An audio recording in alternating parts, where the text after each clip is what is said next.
បាងកកអាចនឹងលងលិចអស់មួយភាគនៅឆ្នាំ2030កម្ពស់ទឹកឡើងទឹកហូរច្រោះដីមាត់ច្រាំងការអនុវត្តនូវរូបនីយកម្មដ៏លើសរហ័សអាចជាដើមហេតុរុញច្រានទីក្រុងបាងកកផងបាក់លិចទឹកអស់មួយភាគនៅឆ្នាំ2030សេចក្តីសន្និដ្ឋានបែបនេះត្រូវបានផ្សព្វផ្សាយឡើងក្នុងគណៈដែលទីក្រុងបាងកកត្រូវទទួលរៀបចំជំនួបប្រជុំសន្និសីទអង្គការសហប្រជាជាតិស្ថិតនៅកម្ពស់1ម៉ែត្រកន្លះទាបជាងកម្រិតទឹកសមុទ្រទីក្រុងបាងកករដ្ឋធានីដែលមានប្រជាជនរស់នៅយ៉ាងច្រើនកកកុញទៅដល់ជាង10លាននាក់ស្របពីកម្ពស់1ទៅ2សង់ទីម៉ែត្រជារៀងរាល់ឆ្នាំហើយបានរងហានិភ័យជួបគ្រោះទឹកជំនន់ធ្ងន់ធ្ងរខ្លាំងនៅក្នុងអនាគតខ្លីខាងមុខនេះបើតាមប្រសាសន៍លោកតារាបូក្រាមស៊ីនាយកអង្គការ Greenpeace ថៃនៅក្នុងគ្រោះទឹកជំនន់ឆ្នាំ2011 1/5នៃទីក្រុងបាងកកត្រូវបានលងលិចតំបន់ជុំវិញទីក្រុងរងគ្រោះខ្លាំងជាងគេសង្កាត់ពាណិជ្ជកម្មបានរួចខ្លួនដោយសារតែលើកទំនប់ទណ្ឌនៅថ្ងៃអនាគតសេណារីយ៉ូទឹកជន់លិចទីក្រុងបាងកកនឹងកើតមានជាញឹកញាប់ដោយជិត 40% នៃក្រុមនឹងត្រូវលិចតែម្ដងបន្ទាប់ពីឆ្នាំ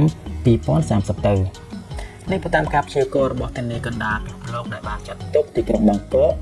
និងសាកាតាជាទីក្រុងរងគំរាមកំហែងជាងគេប្រចាំតំបន់អាស៊ីពីការផ្លាស់ប្ដូរធាតុអាកាសមូលហេតុបន្ថែមមកពីទីក្រុងបាងកកកំពុងរងគ្រោះពីការអវត្តខ្លាំងដ៏គួរឲ្យព្រួយបារម្ភសំណល់អគារខ្ពស់ៗកប់ពពកបន្តលូតលាស់រៀងរាល់ថ្ងៃប្រព័ន្ធប្រឡាយទឹកដ៏ឈរឆ្វាត់ដែលធ្វើទីក្រុងបាងកកជាប់ឈ្មោះជាទីក្រុងវីនីតំបន់បូព៌ាដែលជាប្រព័ន្ធបង្ហូរទឹកធម្មជាតិត្រូវបានលុបធ្វើជាបណ្ដាញផ្លូវថ្នល់អស់មួយភាគធំការជីកអណ្ដូងបូមទឹករាប់លានម៉ែត្រគូបក្នុងមួយឆ្នាំរយៈពេលប្រមាណទសវត្សរ៍កន្លងមកនេះបានធ្វើឲ្យស្រទាប់ដីស្រុតចុះស្ដើងភាគខាងជើងរងការគំរាមកំហែងពីទឹកជំនន់ប៊ូសុងផ្នែកខាងត្បូងរដ្ឋធានីជាឆ្នេររាប់គីឡូម៉ែត្រក៏កំពុងរងគ្រោះបាក់ច្រោះដីជានេះទៅទៀតទីក្រុងបាងកកជាជនរងគ្រោះផ្ទាល់នៃការប្រែប្រួលធាតុអាកាសកម្ពស់ទឹកក្នុងជ្រុងសមុទ្រថៃបានឡើងជាមធ្យម4មីលីម៉ែត្រក្នុងមួយឆ្នាំពលគឺខ្ពស់ជាងមធ្យមភាគពិភពលោកច្រើនពេលនេះថៃមានមធ្យោបាយទប់ទល់យ៉ាងសម្បើមប្រព័ន្ធប្រឡាយទឹក 2600 គីឡូម៉ែត្រស្ថានីយបូមទឹកជាច្រើនប្រឡាយបង្ហូរទឹកក្រោមដី8ប្រឡាយក្រោមដីទឹកធំសម្បើមមួយកំពុងសាងសង់2កំពុងសាងព្រមទាំងបន្ថែមទំនប់តាមគ្រប់បណ្ដោយផ្លូវទឹកប៉ុន្តែអ្នកជំនាញយល់ថាផែនការដ៏សម្បើមនេះមិនអាចគ្រប់គ្រាន់ទេថៃត្រូវតែមានមធ្យោបាយគ្រប់គ្រងដីក្នុងទីក្រុងឲ្យបានច្បាស់នេះបើតាមប្រសាសន៍លោកតារាមូក្រាមស៊ីនាយកអង្គការបរិស្ថានថៃដដែលតើប្រទេសថៃត្រូវផ្លាស់ប្ដូររដ្ឋធានីឬយ៉ាងណាចំពោះមុខការប្រែប្រួលអាកាសធាតុនេះជាសំណួរដ៏ធំមួយសម្រាប់រដ្ឋាភិបាលថៃនៅពេលកម្ដៅហក់ឡើងខ្ពស់ឥតឈប់ឈរពីមួយឆ្នាំទៅមួយឆ្នាំជាពិសេសនៅរដូវប្រាំងម្ដុំខែចែកគឺក្ដៅពេញបន្ទប់ពេលខ្លះហក់ឡើងដល់52អង្សាប៉ុន្តែបញ្ហារឹតតែធ្ងន់ធ្ងរនោះគឺការហក់ឡើងនៃកម្ពស់ទឹកសមុទ្រមន្ត្រីជាន់ខ្ពស់ថៃទទួលបន្ទុកខាងការដោះស្រាយបញ្ហាប្រែប្រួលអាកាសធាតុបានប្រាប់ទីភ្នាក់ងារ AFP ថាប្រទេសថៃប្រហែលជាត្រូវគិតគូរពិចារណាទៅដល់គម្រោងរុះរើទីក្រុងរាជធានីបាងកកឬភាសាថៃហៅថាទីក្រុងថេបមហានគរនេះទៅកន្លែងផ្សេងទៅបានការវាស់ស្ទង់កត្តាភូមិសាស្ត្រជាច្រើនលើកចរន្តសារកន្លងមកនេះបង្ហាញថាទីក្រុងបាងកកជាតំបន់ទំនាបលះហើយប្រឈមនឹងការលិច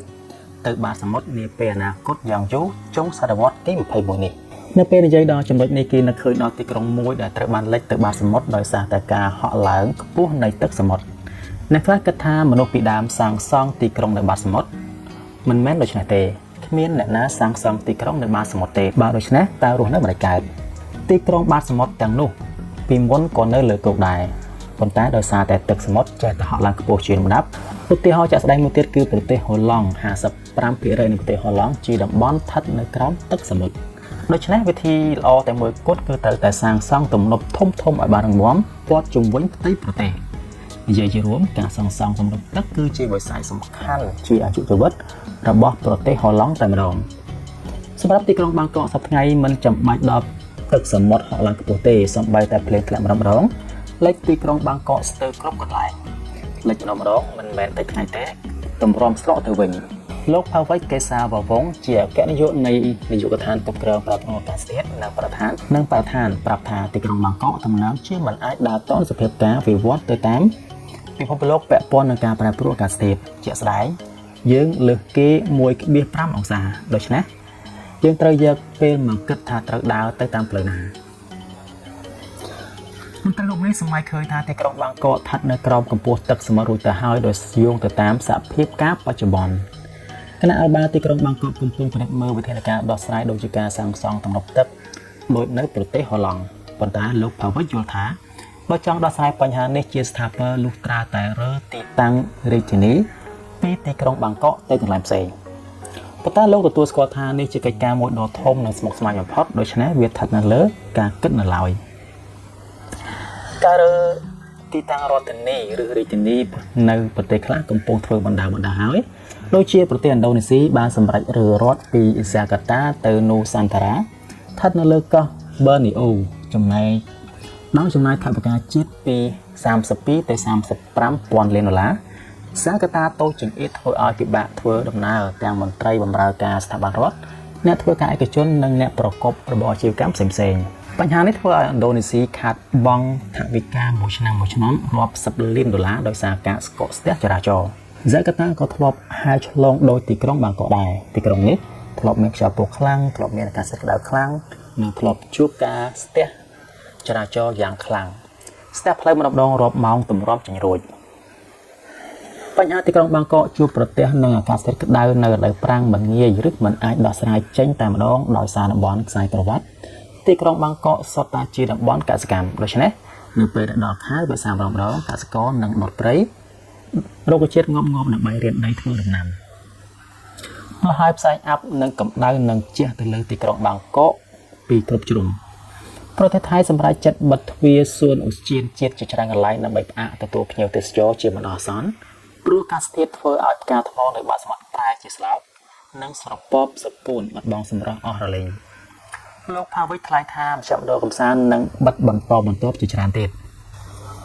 បាទអញ្ចឹងបញ្ហាបំរែបំរួលអាកាសធាតុនេះគឺជាបញ្ហាសកលអញ្ចឹងតើតែប្រទេសទាំងអស់